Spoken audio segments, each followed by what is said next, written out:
Dear respected, beloved brothers and sisters, may Allah protect you wherever you are. May Allah subhanahu wa ta'ala increase you in Iman. Ameen ya Rabbil Alameen. One of the main ibadat that we perform on a daily basis, as a matter of fact, this ibadah is so important that salat is not valid without it.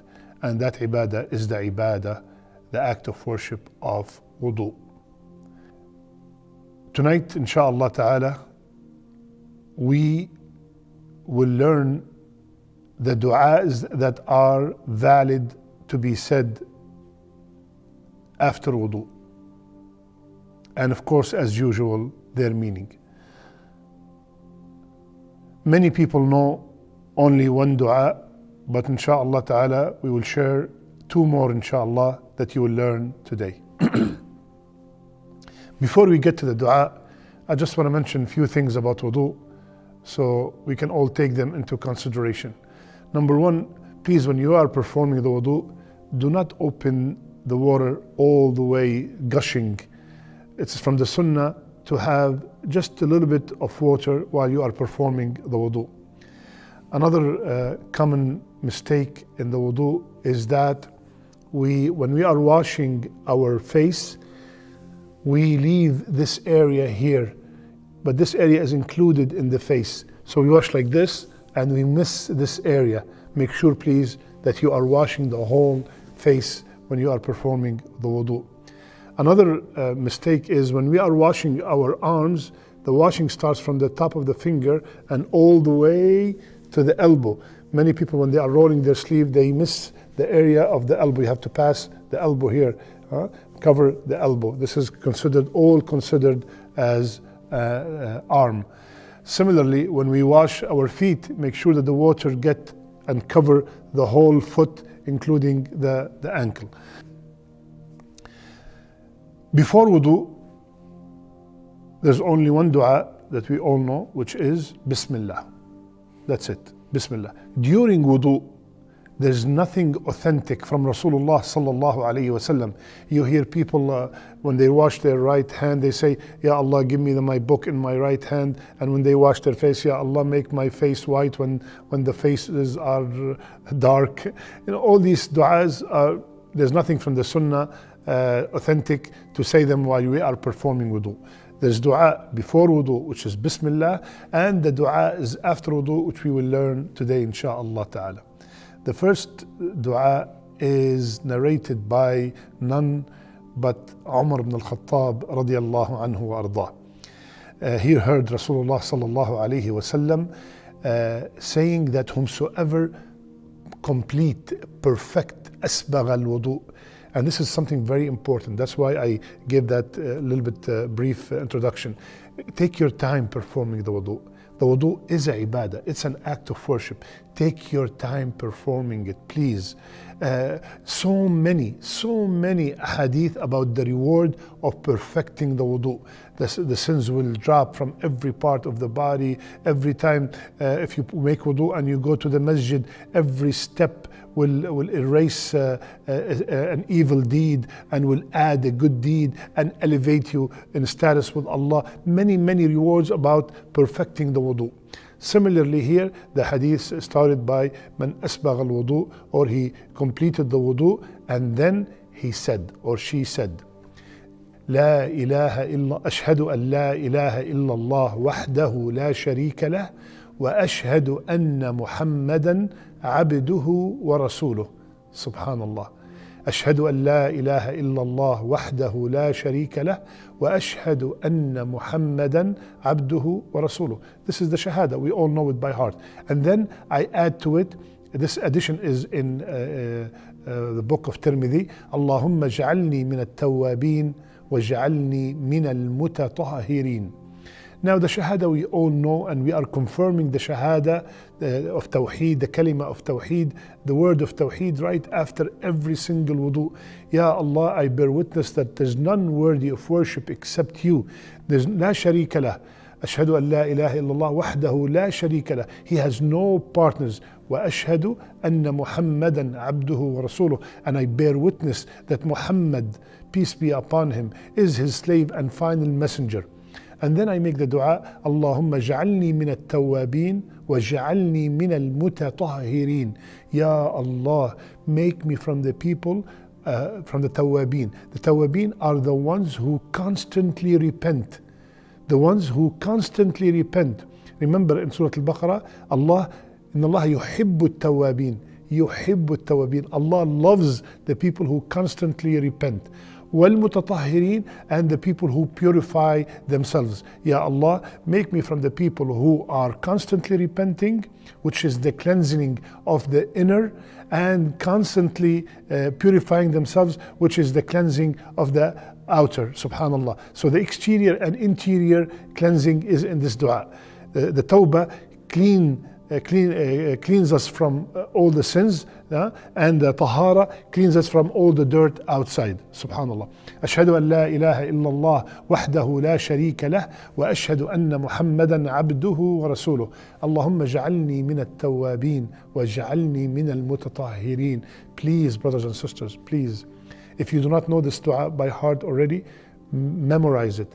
Teach it to your children, because the reward is, as the hadith ended, all 8 doors of Jannah are open. Allahu Akbar. The 8 doors of Jannah will open to whomsoever say this dua after wudu. Allahu Akbar. Ya Allah, I ask you for everyone who memorized this dua and everyone who's watching us, inshaAllah ta'ala, to make him from the people of Jannah. Ameen ya Rabbil Alameen. So this dua, inshaAllah, very common.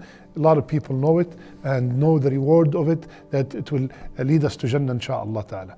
Now, the second dua. Not too many people know that this dua can be said after wudu.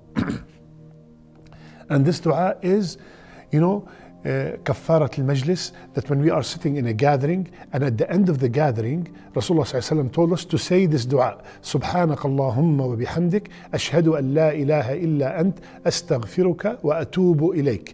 This dua, after any gathering that we are sitting at home, we had a dinner over, people for dinner, we were sitting in outside the masjid, and we were talking to our brothers, sisters are talking to each other, and then before they leave, they say, Subhanak Allahumma bihamdik, nashhadu an la ilaha illa ant, nastaghfiruka wa natubu ilayk. And if you notice, I always repeat it at the end of every class. Why? Because Rasulullah ﷺ said that this dua is kaffara to the majlis. Any sins that we have committed during this gathering, they will be erased, insha'Allah ta'ala, if we say this dua at the end of the majlis, at the end of the gathering. And just a side note, my brothers and sisters, unfortunately many of our gatherings are involving things that are not permitted. We start talking about this and about that, the backbiting, maybe slandering people, spreading rumors. Please be very careful, because we will be questioned about every single word we say. So this dua also is one of the dua to be said after wudu. Rasulullah ﷺ said that whomsoever say this dua after wudu, it will be put in an envelope and sealed. That means that the reward will be sealed till the day of judgment, preserved for him or for her till the day of judgment. Nobody would touch it, nothing will erase it. Allahu Akbar. So after I finish the wudu, I can say the dua that we said before, and I add to it, Subhanak Allahumma wa bihamdik, ashhadu an la ilaha illa ant, astaghfiruka wa atubu ilayk. What does it mean? Subhanak Allahumma wa bihamdik. Ya Allah, I glorify you. I admit that you are perfect in every attribute and free from any deficiency, and I'm living being grateful to you. Ashhadu an la ilaha illa ant. I bear witness that none is worthy of worship except you. Astaghfiruka wa atubu ilayk. I seek your forgiveness, Ya Allah, and I repent to you from any sin. Allahu Akbar. Imagine repeating this every single time I make wudu. Allahu Akbar. Subhanallah. Insha'Allah ta'ala, that will clean us from all the sins that we committed between one salat and the other.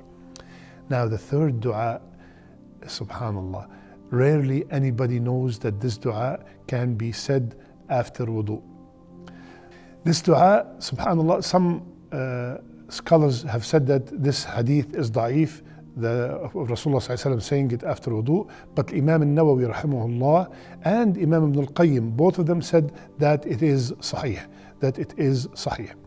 Now, what does the dua say? Beautiful dua. When I learned it, I subhanallah, I couldn't wait to say it every single time, and I'm so happy. You know, that's why I always remind myself, and I remind you, when you see something like this, please forward it to others. Let them benefit from this, because this knowledge, if we do not share it, there's no use for it. We apply it to ourselves first, and then we share it with others so they could benefit. One time a person sent this dua to me on WhatsApp, and I said, wow, I've never heard this before. And when I investigated and I said that it is okay to say it, from that day I've been saying it. So that brother who sent it to me, he's been getting the ajr because he taught it to me, subhanallah, and now I'm teaching it to you.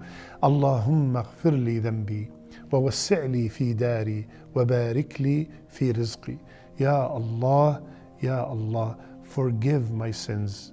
Ya Allah, make my house spacious.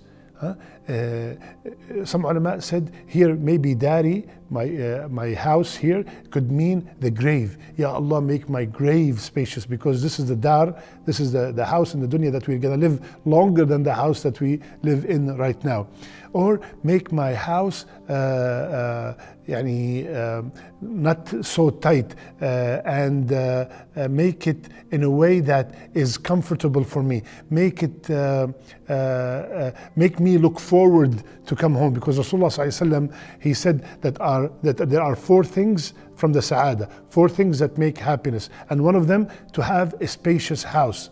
To have a spacious house is from happiness in this dunya. Is from happiness in this dunya. So I'm asking Allah, Ya Allah, expand my house, make it a house full of happiness and joy, subhanallah. Wa barik li fi rizqi. And Ya Allah, put barakah, put blessing in everything that you provide for me. You know, when we make the dua in witr, Allahumma hdini fi man hadayt, wa afini fi man afayt, wa tawallani fi man tawallayt, wa barik li fi ma a'tayt.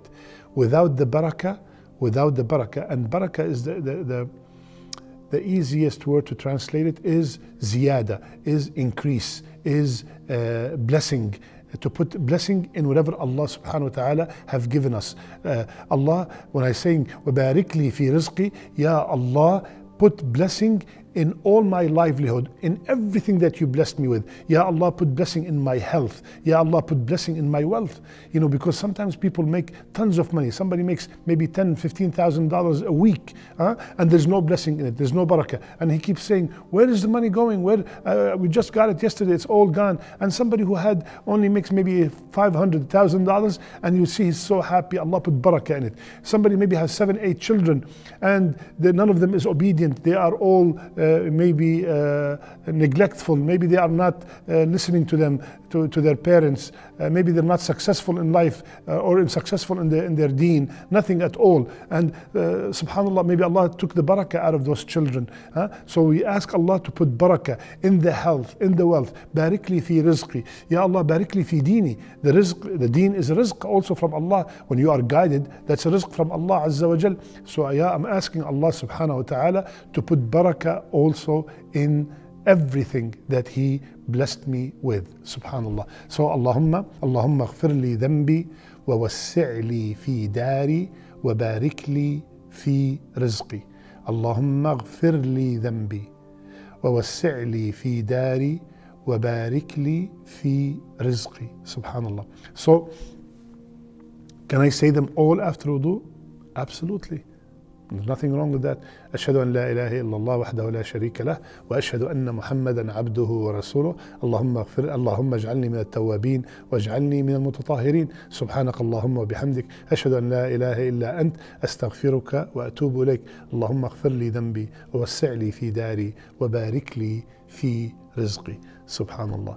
All 3 amazing, beautiful dua taught to us by our beloved Rasulullah sallallahu alayhi wasallam. May Allah gather us with him on the day of judgment. Ameen ya Rabbil Alameen. May Allah accept all our ibadat. Ameen. May Allah subhanahu wa ta'ala bring us back to our masajid. May Allah reward you, and may Allah subhanahu wa ta'ala keep us alive to witness Ramadan. Subhanak Allahumma bihamdik. Nashhadu an la ilaha illa ant. Nastaghfiruka wa natubu ilayk.